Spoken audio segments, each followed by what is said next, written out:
আজকে রাত্রিবেলায় খাওয়া দেখুন, এই যে এটা হচ্ছে সবজি পরোটা, চাটনি আছে, এই যে সাথে দুটো রসগোল্লা। আজকে খেতে হবে সবজি পরোটা দিয়ে একটু করে চাটনি, খেয়ে দেখি কেমন লাগে।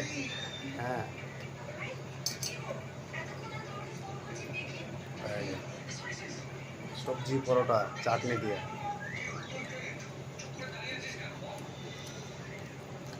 তাহলে তো ভালো লাগে। এই রসগোল্লাতে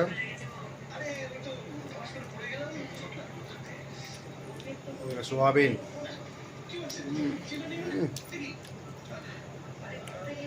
চাটনি,